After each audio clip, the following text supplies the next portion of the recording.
power of God, freeing the bound, strengthening the weak, saving the lost, conquering the enemy.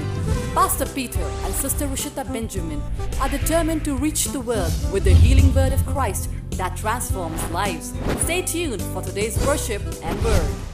प्रभु की सामर्थ में आज हम आपका स्वागत करते हैं और मैं विश्वास करता हूं कि परमेश्वर आज अपने कलाम के द्वारा आपसे बात करेगा। मैं आपसे बात करना मांगता हूं आपके उस विश्वास की जो कई बार दिक्कतों के बीच में पड़ के खत्म हो जाता है। Sometimes when everything is all right, it is very easy to follow God. जब बैंक बैलेंस बहुत अच्छा हो, yes, I can follow God. जब मेरे बच्चे बहुत अच्छे से पढ़ रहे हो, yes, I can follow God. जब मेरे पास कार हो, yes, I can follow God. जब मेरे पास मेरा बढ़िया बंगला हो और मेरा बिजनेस बहुत आराम से चल रहा हो, yes, I can follow God. When everything in my family is all right, yes, I can follow God. When my health is all right, yes, I can follow God. जब सेहत अच्छी हो, जब घर अच्छा हो, जब पति पत्नी एक साथ रिलेशनशिप में बहुत अच्छे हो, बच्चे अच्छे हो, पैसे अच्छे हो, सब जब बहुत अच्छा होता है, बड़ा आसान होता है यीशु मसीह के पीछे चलना। और क्यों ना चलें, after all it is accepted in the society. जब सोसाइटी में आप चर्च जाते हैं, जब आप मंदिर जाते हैं, जब आप मस्जिद जाते हैं, तो आपको अच्छा व्यक्ति जाना जाता है। So sometimes we only go to the church just to tell people कि we are going to the church and we are good people. अच्छा नाम पाने के लिए अच्छा काम करते हैं। मैं आज आपको अच्छे कामों के विषय में बताने के लिए आपके सामने उपस्थित नहीं हुआ हूं। मैं आपको अच्छा इंसान बनाने के लिए आपके सामने उपस्थित नहीं हुआ हूं, मगर मैं आज आपको मजबूत विश्वासी बनाने के लिए आपके सामने उपस्थित हुआ हूं, ताकि आप विश्वास में मजबूती हासिल करें। मसीही कौन है? क्या मसीही वो है जो परेशानियों के बीच में परमेश्वर को पकड़े रहता है, या मसीही वो है जो परेशानियों के बीच में दामन छुड़ा के भाग जाता है? मैं आपको बताना मांगता हूं मसीही की एक परिभाषा क्या है। एक सच्चे मसीही के बारे में मैं आज आपको बताना मांगता हूं, जिसका नाम पौलुस नबी है। वो पौलुस नबी, अगर वो पौलुस नबी नहीं होता तो आज हम यीशु मसीह के विषय में उसके बिना जान नहीं पाते। अगर वो पौलुस नबी नहीं होता तो शायद हम बाइबल का दूसरा भाग पहचान नहीं पाते। ये पौलुस नबी कौन है? ये पौलुस नबी वो है जिसने कोड़े खाए मगर फिर भी अपने विश्वास की रक्षा करी और आगे बढ़ता चला गया। ये पौलुस नबी वो है जो लोगों के साथ जिससे लोगों से मार खाई, पिटाई खाई, और लोगों ने उसके ऊपर पथरवाह करके उसे अधमरा छोड़ दिया, मगर फिर उठ खड़ा हुआ और जाके प्रचार करने लगा। ये पौलुस नबी कौन है? ये पौलुस नबी वो है जो कई बार राजाओं के सामने पेश किया गया, कई बार जेल खानों में डाल दिया गया, कई बार इसको कोड़े मारे गए, कई बार इसका तिरस्कार हुआ, इसको शेरों के सामने फेंक दिया गया, उसका तमाशा बनाया गया, इसको कोड़े मारे गए, मगर फिर भी इसने अपने विश्वास की थाती को नहीं छोड़ा, इसने अपने विश्वास की रक्षा करी। आज मैं आपको मजबूत मसीही बनने की शिक्षा देना चाहता हूं, बताना चाहता हूं कि कौन सच्चा मसीही है, कौन मजबूत मसीही बन सकता है। और मैं आपको एनकरेज करना मांगूंगा इस वचन के द्वारा। कहीं ऐसा तो नहीं है कि आपका विश्वास चला गया है, कहीं ऐसा तो नहीं है कि आपके विश्वास के अंदर कमी आ गई है। देखिए, मैं आपको लेके जाना चाहता हूं दूसरा तिमोथियस और उसके 4 अध्याय की 7वीं आयत में। यहां पर कुछ इस प्रकार से लिखा हुआ है।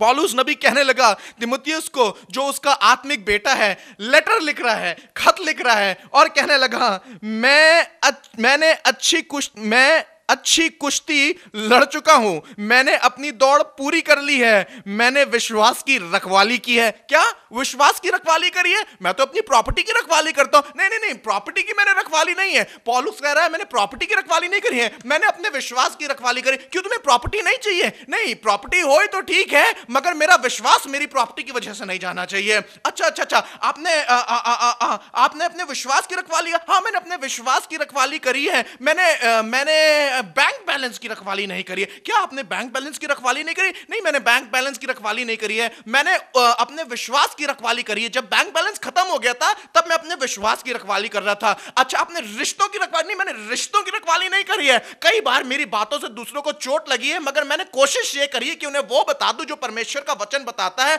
और ये विश्वास किया है सही बात बताने के बाद भी परमेश्वर में कुवत है कि मेरे रिश्तों को अच्छा रखेगा। मैंने किस चीज की रखवाली करी है? आप किस चीज की रखवाली रखवाली कर रहे हैं? क्या आप अपनी अच्छी जॉब की रखवाली कर रहे हैं? आप अपने बच्चों की रखवाली कर रहे हैं? आप अपने सेहत की रखवाली कर रहे हैं? आप अपने घर की रखवाली कर रहे हैं? हम लोग सब उस चीज की रखवाली करते हैं जो हमारे लिए बहुत वो महत्वपूर्ण होती है। पौलुस नबी के लिए कोई चीज और इतनी महत्वपूर्ण नहीं थी जिसकी उसने रखवाली कुश्ती करते करते करी है।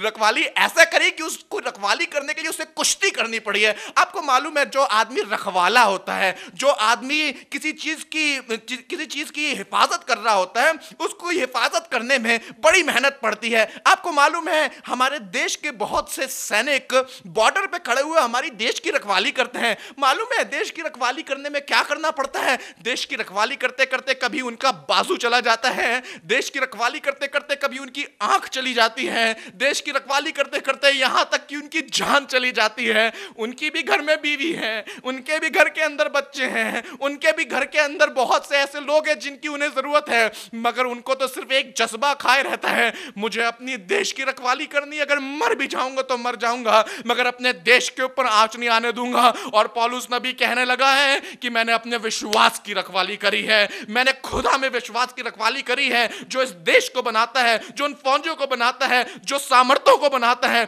जिसने मुझे यह विश्वास दिया है कि मैं अपने विश्वास को थामे रहूं। पौलुस कहने लगा मैंने अपने विश्वास की रखवाली करी है कि मेरा विश्वास कहीं ना चला जाए। किन परिस्थितियों में आपका विश्वास चला जाता है? आइए मैं कुछ परिस्थितियों के आपके सामने रखना मांगता हूं जिनमें अक्सर आपका विश्वास चला जाता है। आगे कुछ इस प्रकार से वो अपने बेटे को लिखता हुआ कह रहा है, उससे ऐसा लग रहा है कि शायद शिकायत कर रहा है, और ऐसा भी लग रहा है शिकायत करते करते उसे शिक्षा दे रहा है कि देखो, कई बार विश्वास की रखवाली करने के लिए तुम्हें कुश्ती करनी पड़ेगी, तुम्हें मेहनत करनी पड़ेगी। आप विश्वास की रखवाली ऐसे ही नहीं कर सकते हैं। विश्वास की रखवाली करने के लिए मेरे भाई कुश्ती करनी पड़ती है। जब आपके पास बैंक बैलेंस बहुत कम है और आपको टाइट निकाल के देनी है, आपको अपने विश्वास से कुश्ती करनी पड़ेगी। जब आपकी तबीयत खराब हो गई है और संडे मॉर्निंग चर्च जाना है तो आपको कुश्ती करनी पड़ेगी कि मैं चला जाऊं चर्च। जब आप को किसी ने बहुत गंदी बात बोल दी, आप यीशु मसीह का प्रचार कर रहे थे, मन तो करता अब दोबारा प्रचार ना करूं, मगर आपको कुश्ती करनी पड़ेगी कि खुदा बाप मैं फिर से उठ के तेरे नाम का प्रचार कर सकूं। आप कहीं जाके परमेश्वर के लिए आपने सोचा था पैम्फलेट बांटेंगे, आप पैम्फलेट बांटने के लिए गए और किसी ने आपकी बदनामी करी, आपके थप्पड़ मार दिया। मन तो कर रहा था कि आप भी उसको थप्पड़ मार दें, मगर आपको अपने विश्वास की रखवाली करनी पड़ेगी, अपनी गवाही की रखवाली करनी पड़ेगी। कहीं मेरे से कुछ गलत काम ना हो जाए, कहीं मैं कुछ गलत ना कर दूं। मुश्किलों के बीच में आपको अपने विश्वास की रखवाली करनी पड़ेगी, और इस विश्वास की रखवाली करते समय आपको कुश्ती करनी पड़ेगी। जब आप अपने विश्वास की रखवाली करने के लिए कुश्ती कर रहे होंगे, आपको आपका विरोधी गिराएगा, आपको आपका विरोधी पटक देगा, मगर मैं आपको बताना चाहता हूं, अगर आसमान का खुदा आपके साथ है तो आपका विश्वास जाएगा नहीं। यीशु मसीह पतरस से कहने लगा, जब उसके सामने दिक्कत आने लगी तो कहने लगा कि पतरस मुझे मालूम है तू मेरा इनकार कर देगा, पतरस मुझे मालूम है कि मैं क्रूस पर चढ़ाया जाने वाला हूं और तेरे सामने बहुत सी दिक्कतें आएंगी, बहुत सी तकलीफें आएंगी। शैतान ने तो मेरे बेटे तुझे मांग लिया है कि तुझे सूप में गेहूं की मानंद फटके हैं, मगर कहने लगा मैंने परमेश्वर से दुआ करी है कि तेरा विश्वास ना जाता रहे। मेरी भी ये प्रार्थना है कि आप में से बहुत से लोग जो इस टेलीविजन प्रोग्राम को देख रहे हैं, जिनका विश्वास अब परमेश्वर से हट गया है, इसलिए हट गया है कि कोई दिक्कत आ गई है, इसलिए हट गया है क्योंकि बीमारी नहीं जा रही है, अब परमेश्वर से ईमान हट गया है, इसलिए हट गया कि हमें लग रहा है कि परमेश्वर है ही नहीं। मेरे भाई, मैं आज आपको एनकरेज करना मांगता हूं, अपने विश्वास की रखवाली करो, अपने विश्वास की रखवाली को कुश्ती करते करते करो, अपने विश्वास को जाने ना दो। देखो पौलुस नबी ने किस तरीके से अपने विश्वास की रखवाली करी है। लिखा हुआ है 8वीं आयत में, कहने लगा भविष्य में मेरे लिए धर्म का वह मुकुट रखा हुआ है जिसे प्रभु जो धर्मी और न्यायी है मुझे उस दिन देगा, और मुझे ही नहीं वरन उन सबको भी जो उसके प्रकट होने को प्रिय जानते हैं। फिर कहने लगा मेरे पास शीघ्र आने का प्रयत्न कर, क्योंकि देमास ने इस संसार को प्रिय जानकर मुझे छोड़ दिया है और थुसलूनी को चला गया है। देमास छोड़ के चला गया है। एक व्यक्ति जो मेरे साथ साथ रहता था, जिसके ऊपर मैं विश्वास करता था, वो मुझे छोड़ के चला गया है। क्यों पौलुस तुमको छोड़ के चला गया? अरे तुम तो इतने डायनामिक प्रीचर हो, तुम तो पूरी पूरी रात प्रचार करते हो, और प्रचार करते करते अगर कोई सो भी जाए और नीचे गिर जाए और मर जाए तो तुम दौड़ के जाते हो, उसके ऊपर हाथ रखते हो और उसे जीवित उठा लेते हो और फिर लाके बिठा देते हो, और वो फिर तुम्हारा प्रचार करता है, और बिना सोए तुम फिर दूसरे शहर चले जाते हो और वहां प्रचार करते हो। You are such a dynamic preacher, तुम्हें कौन छोड़ के जा सकता है? हाँ, इतना डायनामिक प्रीचर मैं जरूर हूं, हाँ, मैं बहुत बढ़िया प्रचार करता हूं, हाँ परमेश्वर की सामर्थ मेरे साथ थी, मगर फिर भी दिमाग मुझे छोड़ के चला गया। मालूम दिमाग मुझे क्यों छोड़ के चला गया? उसे संसार ज्यादा प्रिय लगा, उसे संसार ज्यादा अच्छा लगा। इसका मतलब यह है, जब हमें संसार ज्यादा प्रिय लगने लगता है, जब पैसा ज्यादा प्रिय लगने लगता है, जब जॉब अपॉर्चुनिटीज ज्यादा प्रिय लगने लगती है, जब रिलेशनशिप्स ज्यादा प्रिय लगने लगती है, तो मन करता है कि चलो इस कुश्ती को छोड़ दो विश्वास की और जाके उनके साथ निपट लो, जाओ उनके साथ मिल जाओ, संसार की तरफ चले जाओ, उस गलत रिलेशनशिप की तरफ चले जाओ, उन गलत आदतों में चले जाओ। भैया ये खेल, ये विश्वास का खेल साधारण लोगों के लिए नहीं है, ये विश्वास का खेल उन लोगों के लिए है जिनकी निगाहें जीवन के उस मुकुट की ओर लगी हुई हैं जो आसमान से सिर्फ खुदा तुम्हें दे सकता है, जो इस विजय के बाद तुम्हें मिलेगा। You are not going to receive this crown without the fight of great, without fighting for this faith.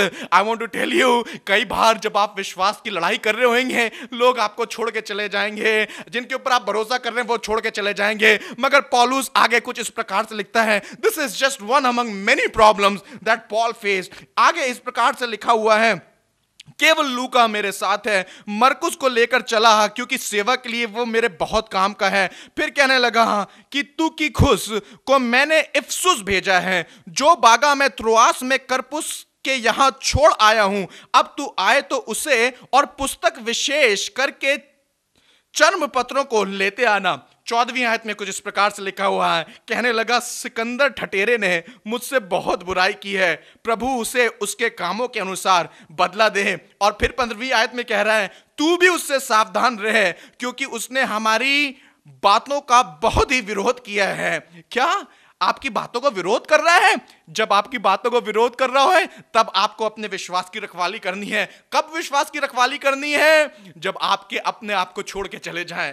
आपको अपने विश्वास की रखवाली करनी है जब लोग आपके अगेंस्ट में खड़े हो जाएं, तब आपको अपनी रखवाली करनी है। जब आपके बहुत मनचाहे लोग अलग अलग शहर में चले जाएं, आपको अपने विश्वास की रखवाली करनी है। जब एक छोटा सा बच्चा आपके पास रह जाए जिसकी हिफाजत आपको खुद करनी पड़े, आपको अपने विश्वास की रखवाली करनी है। जब आपका अजीज जो आपकी चिंता करता हो बहुत दूर हो और आप खत लिख रहे हो और आप अकेले हो, तकलीफ में हो, थके हारे हो और यहां तक की हालत हो जाए कि कहने लगो मेरा जो एक बागा छूट गया था, मेरा जो एक जोड़ी कपड़ा छूट गया है, उसको ले आओ, तो आपको अपने विश्वास की रखवाली करनी पड़ेगी। आपको तकलीफ होगी जब आपके पास पहनने के लिए कपड़े कम पड़ जाए, जब आपके संभालने के लिए लोग कम पड़ जाए, जब आपके साथ जिनने वादा किया था वो आपको छोड़ के चले जाएं, जिनको आपने तैयार किया था वो कहीं और चले जाएं, और जब आप अकेले होए तो आपको कुश्ती लड़नी पड़ेगी।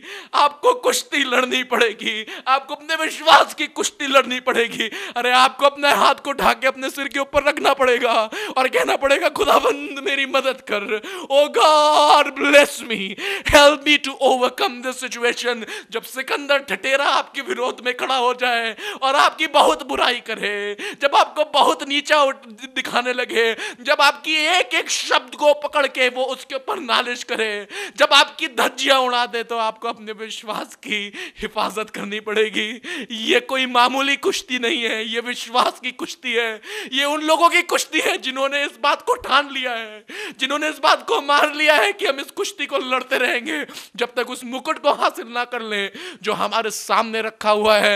ये उस तीमुथियुस को जो एक जवान लड़का है समझा रहा है। पौलुस बुढ़ा हो चुका है, तकलीफ में है, दिक्कत में है। इस पौलुस ने रोमी सल्तनत को चुनौती दी। इस पौलुस ने अग्रिपा बादशाह तक को सामने खड़ा होकर उसके कहने लगा कि यीशु बचाने की सामर्थ्य रखता है। इस पौलुस ने जिसने हर किस्म की परेशानियों को झेला है, तीमुथियुस को आज तीमुथियुस को लिख रहा है, कहने लगा है कि मैंने अपने विश्वास की एक अच्छी कुश्ती लड़ी है। I am almost done, I am almost done. मैं बस ऑलमोस्ट अपनी पूरी कुश्ती खत्म कर चुका हूं। मैंने इन सब चीजों के ऊपर विजय प्राप्त कर ली है। मैं इन सब चीजों के ऊपर विजय हासिल कर चुका हूं। And I am want to just thank God. I am just waiting कि इस संसार से कूच करके उस संसार में चला जाऊं, क्योंकि वहां पर परमेश्वर ने मेरे लिए एक ताज रखा है। ओ what a glorious thing, oh what a wonderful thing. पौलुस इस जमीन की चीजों की चिंता ही नहीं कर रहा है, वो तो उस मुकुट की तरफ देखा हुआ है जो उसको उस खुदा से मिलने पे है। आपको अपने विश्वास की रखवाली करनी पड़ेगी मेरे भाई। विश्वास की रखवाली करने में बड़ी मेहनत लगती है। आगे कुछ इस प्रकार से लिखा हुआ है, कहने लगा 16वीं आयत में, इसने मेरे दिल को छू ली। इस आयत ने जब मैं इसको पढ़ रहा था मुझे पौलुस का दर्द महसूस हो रहा था। मुझे महसूस हो रहा था कि खिदमत करते करते, मसीह के पीछे चलते चलते कई बार इसके पास मौका आया कि ये मसीह का इनकार कर देता। कई बार इसके पास मौका आया कि ये मसीह से हट के दूर चला जाता, ये अपनी सेवकाई को छोड़ देता। इसके पास किसी चीज की कमी ना होती, मगर इसने सब चीजों को, जो दुनिया की भली वस्तुएं थी, बाइबल में लिखा हुआ पौलुस कहने लगा वो सब चीज जो मेरी लाभ की थी मैंने उन्हें परमेश्वर के लिए अपनी हानि की मान लिया, और जो चीजें मेरी हानि की थी परमेश्वर के लिए मैंने उन्हें लाभ का मान लिया। यहां तक कि कहने लगा कि मेरे लिए जीना मसीह और मेरे लिए मरना नफा है। अगर जीऊंगा तो मसीह में जीऊंगा और मरूंगा तो मसीह के लिए मरूंगा। मेरे लिए नुकसान ना तो यहां है ना तो वहां पर है। आज तीमुथियुस को कुछ बात कह रहा है, इस बात ने मेरे दिल को बहुत छू लिया और मैं आज आपके सम्मुख रखना मांगता हूं। लिखा हुआ है 16वीं आयत में, कहने लगा मेरे पहले प्रतिवाद के समय किसी ने भी मेरा साथ नहीं दिया। क्या पौलुस, तुम्हारे साथ तो इतने लोग थे, तुम्हारे साथ तो लूका भी था, तुम्हारे साथ तो और लोग खड़े हुए थे, इतने चेले तुम्हारे पास थे, मगर जब तुम्हारा प्रतिवाद हुआ, जब तुम्हारा कोर्ट केस हुआ, जब यीशु के प्रचार के निमित्त तुम्हें कोर्ट में लोग घसीट के ले गए, क्या तुम्हारे पास कोई भी नहीं था? पौलुस बहुत तकलीफ में है और लिख रहा है तीमुथियुस को, कहने लगा कि मेरे प्रतिवाद में मेरे साथ कोई नहीं खड़ा हुआ। There was absolutely no one। गुस्सा तो बहुत आ रही होगी, तकलीफ तो बहुत हो रही होगी, मन तो कर रहा होगा कि कह दे कि किस वजह से मैं यीशु मसीह का प्रचार करूं, क्यों मैं यीशु मसीह का प्रचार करूं जो कई बार मुझे तकलीफ में लेके गया है। मगर इसे मालूम था कि यीशु मसीह ने, जिसने अपना कुछ नहीं रख छोड़ा, जिसने अपने आप को मनुष्य के समान बना लिया, आसमान का तख्त छोड़ दिया और यहां तक कि क्रूस की लांती मौत को सह लिया, उसने मेरे गुनाहों को माफ कर दिया। अगर उसने मेरे गुनाहों को माफ किया और मुझे अनंत जीवन दिया और मुफ्त में दिया, जबकि मैं गुनाह में था और मैं उनका कत्ल करवा रहा था जो यीशु मसीह का प्रचार कर रहे थे, आज खड़ा हो गया है और यीशु मसीह के लिए अपनी जान तक देने के लिए तैयार हो गया है और कह रहा है मेरे पहले प्रतिवाद में मेरे साथ कोई भी नहीं था। इस पौलुस ने बड़ी मेहनत करी है, सब कुछ इसने बहुत ईमानदारी वफादारी के साथ किया है। अब आखिरी समय चल रहा है, बहुत बुढ़ा हो गया है, खाने के लिए शायद खाना बहुत कम पड़ रहा है, कपड़े कम पड़ रहे हैं, सर्दियों में है, लेटर लिखने के लिए यहां तक कि चर्म पत्र तक खत्म हो गए हैं। He is all by himself, nobody is by his side and he is writing a letter and he is saying मेरे पहले प्रतिवाद में मेरे साथ कोई भी नहीं था। कहने लगा वरन सब ने मुझे छोड़ दिया। फिर कहने लगा भला हो कि इसका उनको लेखा देना ना पड़े। 17वीं आयत में कहने लगा परंतु प्रभु मेरा सहायक रहा और मुझे सामर्थ्य दी ताकि मेरे द्वारा पूरा पूरा प्रचार हो और सब अन्य जातियां सुन लें। मैं सिंह के मुंह से छुड़ाया गया। कहने लगा कि मैं मेरे पहले प्रतिवाद में कोई मेरे साथ नहीं रहा, मगर फिर भी परमेश्वर मेरे साथ साथ खड़ा रहा ताकि मेरे द्वारा सुसमाचार का पूरा पूरा प्रचार हो। और उसने मुझे सिंह के मुंह से भी निकाल लिया। क्या तुम्हें शेर के मुंह से प्रभु ने निकाल लिया? हाँ, मुझे शेर के मुंह से प्रभु ने निकाल लिया। मुझे शेर के मुंह से प्रभु ने इसलिए निकाला है ताकि मैं सुसमाचार का पूरा पूरा प्रचार कर सकूं, मेरे द्वारा सुसमाचार का पूरा पूरा प्रचार हो सके। मेरे भाई, आज आप प्रोग्राम देख रहे हैं और आज शायद आप कोई खादिम है, आप शायद कोई चर्च मेंबर है जो परमेश्वर के लिए अग्नि से भरा हुआ था, जो परमेश्वर के लिए जोश से भरा हुआ था, जो परमेश्वर के लिए प्रचार करने से रुकता नहीं था, जो परमेश्वर के लिए पैसा देने से रुकता नहीं था, जो परमेश्वर के लिए मेहनत करने से रुकता नहीं था, जो परमेश्वर के लिए जान देने तक वफादार रहा। आज वो प्रतिवाद में खड़ा हुआ है और उसको सब छोड़ के चले गए हैं और उसके साथ कोई नहीं है। आज आपके साथ कोई नहीं है। आप खिदमत करते करते थक गए हैं और आपको लग रहा है आज आपके साथ कोई नहीं है और आप शेर के मुंह के अंदर हैं, शेर के मुंह के अंदर हैं। आप उसके दांत को देख सकते हैं, आप उसके जबड़े को देख सकते हैं, आप उसकी फुंकार अपने कानों में सुन सकते हैं, आप उसकी अग्निमय आंखों को देख सकते हैं और आप देख रहे हैं कि वो आपको फाड़ खाएगा। आपको ऐसा लग रहा है कि अब वो आपकी मिनिस्ट्री को 2 टुकड़े में बांट देगा। आपको ऐसा लग रहा है कि अगर मैं मिनिस्ट्री में कंटिन्यूली ऐसे ही काम करता रहा तो मैं बर्बाद हो जाऊंगा। आपको ऐसा लग रहा है मेरे बच्चों का क्या होएगा, मेरी पत्नी का क्या होएगा, and you are just thinking let me quit the ministry. आपको ऐसा लग रहा है कि पैसा की प्रॉब्लम आपके सामने उस शेर के मुंह की तरह है, उस जबड़े की तरह है जो आपको दबा के खत्म कर देगी। आपकी शारीरिक अवस्था, आपकी कमजोरी आज उस शेर के जबड़े की तरह है जो आपको ऐसा लग रहा है कि आपको मिनिस्ट्री में आगे नहीं बढ़ने देगी। मैं आपको बताना मांगता हूं अभी आपका काम पूरा नहीं हुआ है, अभी आपको प्रचार करना है, अभी आपको सुसमाचार का पूरा पूरा प्रचार करना है। और क्योंकि आपको सुसमाचार का पूरा पूरा प्रचार करना है, खुदावन खुदा आपको अपने फरिश्ते भेज के इस शेर के मुंह से निकलवा लेगा मेरे भाई। शेर खुदावन खुदा अपने फरिश्ते भेज के आपको इस शेर के मुंह से बाहर निकलवा लेगा। उसके अंदर कुव्वत है, उसके अंदर सामर्थ्य है। आप अपने पैसे की परेशानी जो शेर की तरह लग रही है, शरीर की व्याधि जो शेर की तरह दिखाई दे रही है, लोगों का साथ ना होना जो शेर की तरह दिखाई दे रहा है, different kinds of problem which is looking like the mouth of the lion and his sharp teeth is upon your neck, I want to tell you God will deliver you from that because still the work is there, still the work is there. मुझे मालूम नहीं मैं इस समय किससे बात कर रहा हूं, मगर मुझे अपने दिल में इस बात को महसूस हो रहा है कि शायद कोई खादिम इस समय मेरे प्रोग्राम को देख रहा है, शायद कोई खादिम मेरी इस आवाज को सुन रहा है। आप पादरी हैं, you are a pastor and you have been working very hard, you have really worked hard and nobody whom you trusted on is now with you my friend, but I want to tell you even if nobody is there with you and you feel like you are in the mouth of the lion and they're about to kill you and destroy you, heavenly God is going to deliver you out of it because you have to still stand and preach the gospel. The purpose of God is greater than the mouth of that lion and therefore God will deliver you. खुदावन के हाथ में आप सुरक्षित हैं। मैं आज बात करना मांग रहा हूं उन लोगों से जो आज मिनिस्ट्री से हताश हो गए हैं, जो खुदा पे ईमान रखने से थक चुके हैं और उनको ऐसा लग रहा है कि अब हमारे जीवन का कोई काम नहीं है। Let us turn away from the ministry. I want to beg you my friend and I want to beseech to you, remember the mercies of God. The word of God says that he is merciful, he is good and his mercies endureth forever. He has said he will never leave you, he will never forsake you. Yes, you are in the time of trial, but God has the power, but God has the ability to save you my friend. आपको ministry से अपना मुंह मोड़ने की जरूरत नहीं है। आप खड़े हो जाइए, उस शेर के मुंह को बंद करने वाला आसमान का खुदा है जिसने दानियल के लिए शेरों के मुंह को बंद कर दिया, जिसने शद्रक मेशक अबेदनगो के लिए उस आग को शांत कर दिया, जिसने मूसा के लिए दो समुद्र को दो भाग कर दिया, जिसने जंगल में इजराइल को खिलाया, ऊपर से मन्ना बसाया, समुद्र से बटेरे लेके आया।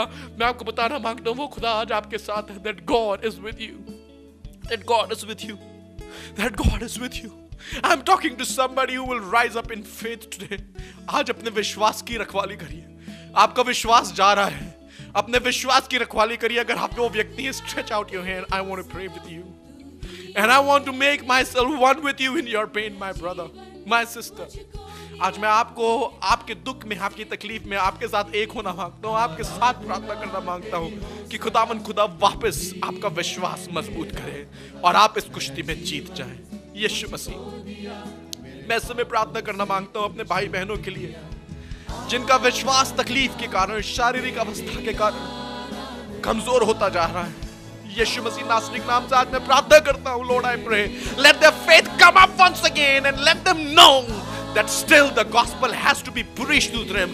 उनको ये बात मालूम हो जाए अभी भी खुदावन खुदा ने उनके लिए एक बड़े प्लान को रखा है, उनके जीवन के द्वारा एक बड़े काम को रखा है और वो काम खत्म नहीं हुआ है। I pray, encourage them and strengthen them. Let them know that they are still going to make the word of God known to the generation and great and marvelous things will happen. Lord, I speak your shalom in Jesus' name.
मुझे अपने जैसा बना, तेरे पीछे मैं चलता रहूं, तू ही है सच्चा खुदा। आराधना तेरी आराधना, आराधना तेरी आराधना, आराधना तेरी आराधना, आराधना तेरी आराधना, आराधना, आराधना तेरी आराधना, आराधना तेरी आराधना, आराधना तेरी आराधना, आराधना तेरी आराधना। सब मिलकर कहें, आराधना तेरी आराधना, आराधना तेरी आराधना, दिल की गहराई से आराधना तेरी आराधना, आराधना तेरी आराधना।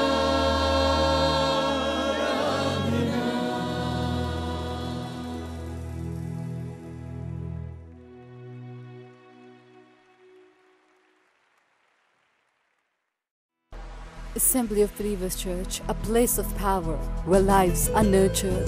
God has filled me with the Holy Spirit in this ABC Bangalore Church. Assembly of Believers Church is a place of blessing. I would encourage each and everyone to come and be blessed. Part of God Ministries has been a great blessing to us. I had nothing, but God had blessed me so much over here. At a point of time when I see my son was going away from me, all church members prayed, and today we have him with us. We invite you to be a part of the fervent worship, spirit-filled Word of God at Assembly of Believers Church, RT Neighbor Bangalore. That's the place of power, that's the place of encouragement, and that's the place where Holy Spirit dwells. Holy Spirit is the senior pastor of this church. He has led us through, He's been with us, and He is taking us further. We are seeing great things happening, and we want you to be the part of it. May God bless you. To know more about our ministries, please visit www.benjaminministries.net. If you want us to pray for you or you want to partner with us, please call the numbers on screen.